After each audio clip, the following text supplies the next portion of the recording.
thank you so much for joining us. So I absolutely love this documentary, and I think the first thing I'd like to talk to you about is how you came up with the aesthetic for the film, because it's so cinematic and so beautiful. So it was a process. First we just found Eva, so loud. First we found Eva and kind of were really puzzled by her and didn't really know where to put her. And I think while we figured out what we wanted to do with her, we also found out how we wanted to shoot her, which I think comes back to the point that she was really like a projection wall for us in a way, rather than a person that we wanted to portray on a personal level. So the film had to look like a surface somehow, you know. Yeah, I think that was the core of it. Yeah. I just really loved all the beautiful visual colours. There's a lot of candy colours and stuff like that. And I was wondering, for the filmmakers in the room, could you tell us a bit about how you decided on colour palettes and how you shot the film and those kinds of things, in terms of bringing it to life? Yeah, it's a mix. I mean, Eva is a complete pro when it comes to aesthetics. So there were moments when we were going to Mexico, to a beautiful countryside in Mexico, which was all yellow, and she knew that we wanted to go there, and she dressed in red, for example. And when I said, "Oh, this looks perfect with the dunes in the background," she was like, "Well, do you think I didn't know how to dress?" She knew exactly what looked good in front of what background. So I think that's part of it for sure. It's her credit on her side. And I think I could give you this long philosophical answer about this, but actually I think it's just taste. It comes down to an intuition while shooting it that my DOP, Janis, and I developed during it. Yeah. Okay, so in terms of the style as well, it's very much like an anti-talking head documentary. It's very artistic, and there's a lot of beautiful scenery and images. Like you said, you went to Mexico and you shot in all these different places, and so yeah, the style of that is just really interesting and unique, and not something that I've seen a lot of before, really. In terms of Eva as a character, how was it navigating her kind of status? Because she seems, in terms of social media, as a mix between, like you said, a projection of people's ideas, but also an agony aunt. A what? An agony aunt, almost like a therapist, the way her followers ask her advice on every aspect of their lives. Yeah. And how was it in terms of navigating her? Yeah, working with that and working with her kind of celebrity status within a social media field. Well, I don't think we really worked with that, I have to say. I mean, what that brought out was that it kind of a world opened up when I read her blog, because I realized there's so many girls, and also boys, but especially girls all over the world, that share themselves with Eva, that also bash her and judge her and project on her, but also really get something out of her. So I think in terms of that was interesting for the film, because I felt like it's very big. It's not just Eva, but it's there's a whole crowd of Evas out there. So that, I mean, of course, really influenced the film in terms of, we wanted to bring narrow, how do you say, knit them into the story. And in terms of guiding her, I mean, it was not really. She was really let us do our thing somehow. She didn't object to anything that we asked her to. The only thing that she said, "No, I don't want to do it," was when we asked her to put on a certain T-shirt or something. She's like, "No, you can tell me anything, but not clothes." Yeah, I think she was really easy to handle and always on time. That seems like a very helpful thing to have when you're... No, and also you have to imagine, we could read her live every day online. So that's really, as a filmmaker, a great thing to have. You can follow your protagonist online every day and see what they're up to, and if it's interesting to go to Mexico at that point, So yeah. Are there any things that came out of making this documentary that you didn't necessarily anticipate at the beginning to have in your storylines? Yeah, everything. I mean, we read her blog and we were fascinated by it. And when I talk about me, it's my co-author Georgia and I. And we were very, very puzzled, but we felt there's something very contemporary about it, or something that we can also really relate to. And then we, for a long period of time, had no idea where this was going. We just were like kind of stuck on her. So, for example, back to the shooting style, that took a lot of thinking before we had an idea that this could even be a film. In the beginning, it was just interviews, like talking heads. We knew that we didn't want to use it, but it was just, we need to do something with this girl, what is it? And I think then it was a very, almost like, how do you say, reflective process for us, where we really try to understand that what actually is interesting about Eva is that because she's so many things, she's not definable in one thing, and she really leaves you with your own projection on her. And that's the core of the film in the end.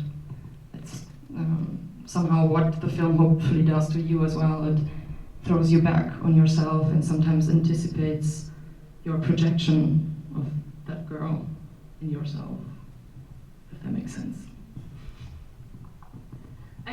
Yeah, I would really love to open it out to audience questions. So if there are any questions, okay, a hand is immediately shot up at the back there. Right in the middle, thank you.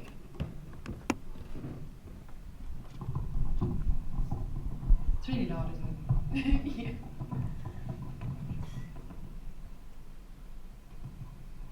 Hi, I really want to ask about how you staged the fireworks scene. I'm going to tell you. Well, we actually just put a camera up on a tripod and let it run for an hour or something. And we, at the same time, were outside with Eva in Berlin, Neukölln, shooting with her with a different camera, because we thought we might want to use the one where she is walking through fireworks in Berlin, because in Neukölln, at Cottbussator, it's really like war at New Year's. So I felt like that could be a nice ending scene as well. And then we shot the same, just left the camera like that and put Eva there. Sorry, I'm gonna ruin the magic now. Put Eva there, and then later it was just post-production. Sorry.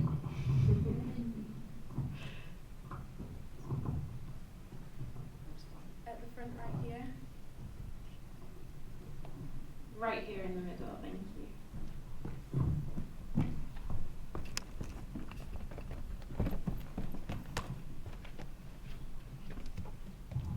Hi, congratulations with a great film. I feel like it's really like a nice archive of today's world. And I have a lot of cousins that age, or like a little younger generation than me. And I was thinking, it's interesting, it was a lot of criticism of today's world and the media, but also in the end there was a lot of positivity about how people connect. And yeah, it wasn't judgmental or in any way. I really loved what you did with the film. And I wanted to ask you, what was the most difficult for you to make this film? Like, something that you didn't... Yeah. Well, I mean, the most difficult part is you have a person that is not definable and that doesn't put herself into any categories, and you put her in a film. Like, you put a beginning and an end to it. So it's like a fixed thing. And I was like, wow, how the hell are we going to do that? Without, leaving. It comes down to, I think I can't even put the film in a synopsis like even now I can't do it. I can't tell you who Eva is. Like, I'm like, she's that, but she's not that. She's that, but she's not. So I'm like struggling with that to define her, I think that was the starting point. When I read about her, I was like, I can't put it into words what it is. And put in film, that was the biggest struggle. Like, how can this film be like give you one thing but then take it back, give you one thing and take it back, and not stick to one definition of her.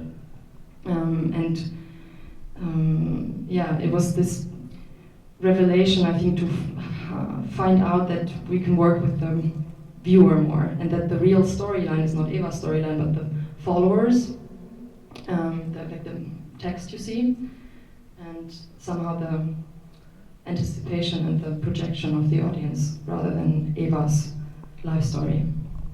Beautiful film. Thanks. Thank you. Right over here on my left at the very least.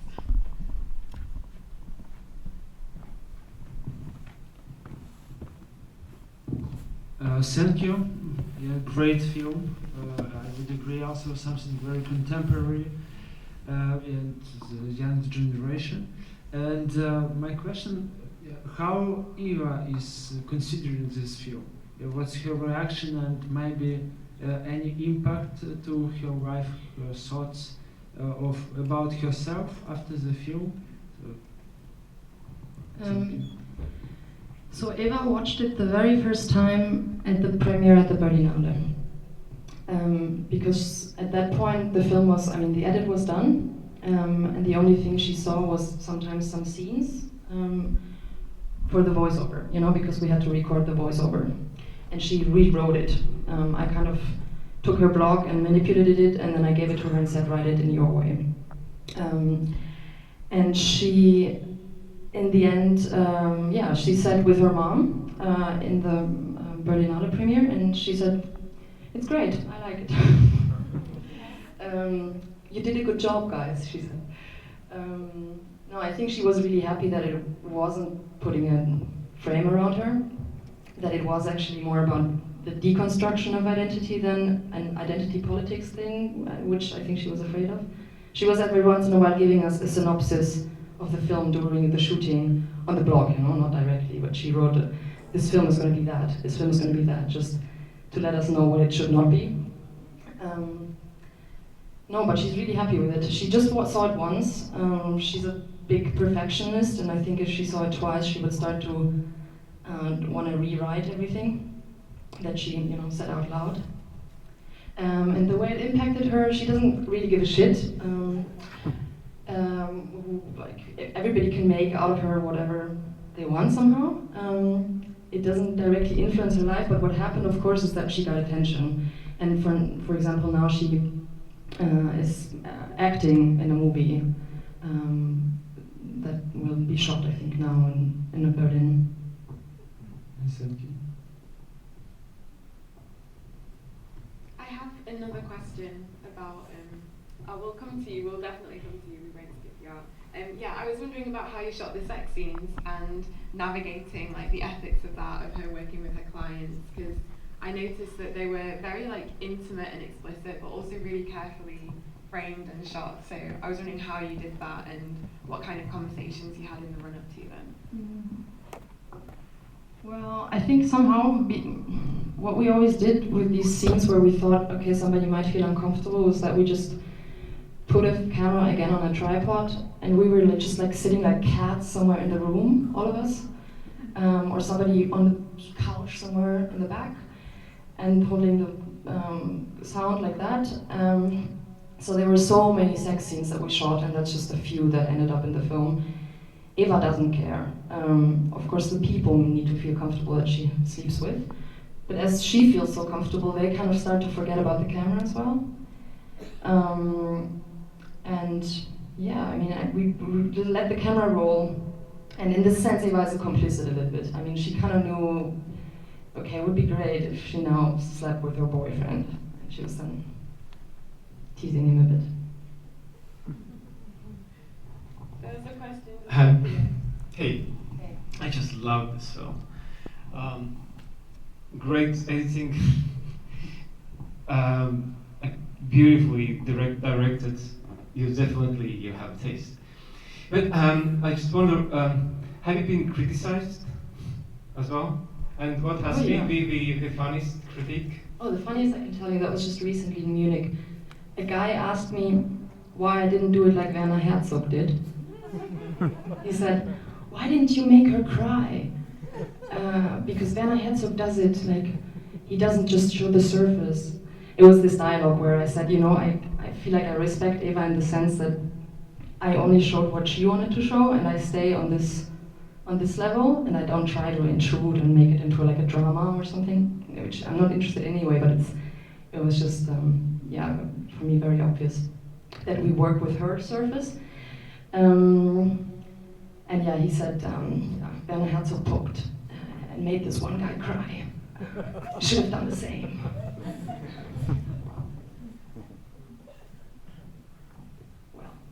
I was wondering if there's anything in the process of making this film that you've learned or has changed your views on like social media, not necessarily for better or worse, but like what you've learned about the situation when you have somebody who has so many followers who invests so deeply in her life. Well, I'm on Instagram now. Let me think. I don't know really if it changed. To me, somehow, I mean, with a lot of things, of course, that follow up on it, but on a personal life level, the internet is kind of just an extension of what you create, what kind of identity you create anyway. It's just maybe more fragmented. Yeah, I'll think about it during the next question. Are there any more audience questions? One right up here, thank you.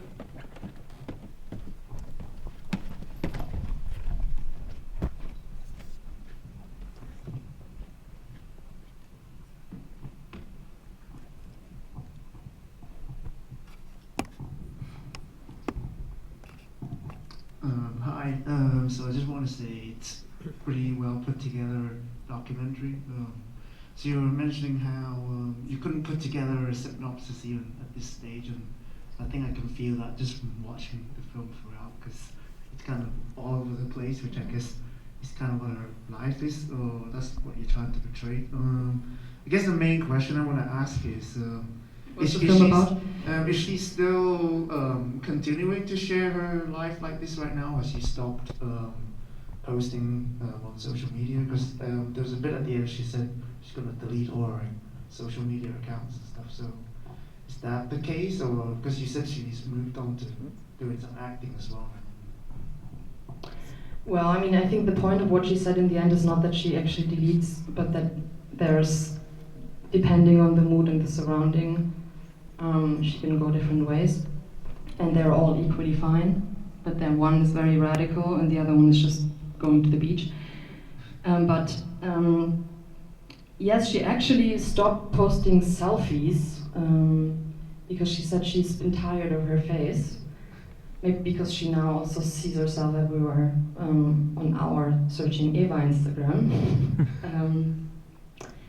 Yeah, she kind of, I mean, she's now living in this autonomous anarchist group, and she's really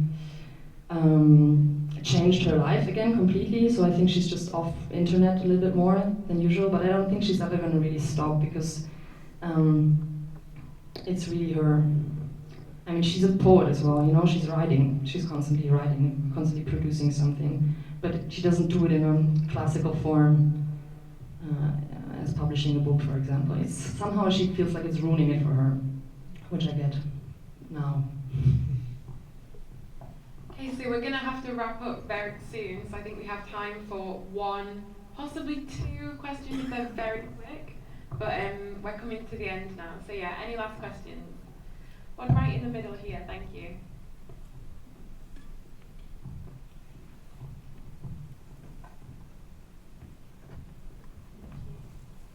Hi, thank you very much for the wonderful film. Coming to the really basic question, but was it, which came the first? You found Eva, or you wanted to find someone and you found her? Because I was thinking you must have thought this social media thing with the youth, and is there an interesting story in it? or you just happen to find Eva and want to make a film about her, and that's one question. And also, I think for the feedback, of course, it's a lot question about Eva herself, but for you as a filmmaker, what could be, maybe a silly question, but your signature in it, or how to say, what's your vision to your, like how does this affect your filming style maybe, by working through with her? Has it affected your filming style or like vision as a filmmaker? Sorry. Yeah, I don't know yet really, or like in what way that affected me. I think somehow I'm coming from fiction more. I used to do short fiction films. So it's the first real longer documentary that I worked on, and I think maybe that's something that I figured out for myself, that I really like the combination of it, or that I feel like I don't want to decide. I forgot your first question, sorry, what was it again? Did you find Eva and decide to make a film about her? No, I mean, it's really hard to say, because I'm for sure wanted to, like, there was for sure something that, I mean, you know, Eva spoke to me in a certain way. It was not, I think if you would have found Eva, you would have, I don't know if you're a filmmaker, but you would have made another film out of her, you know, or you might not be interested in her at all. So I wasn't looking for stories in a effective way, but somehow for sure I was. And then in that sense, we just found Eva. I mean, it was Georgia that found her blog and just gave it to me, and she was like, read this, I'm not sure if I'm bored at work or if it's genius. And I read it and loved it. All right, thank you so much. Can we have a round of applause?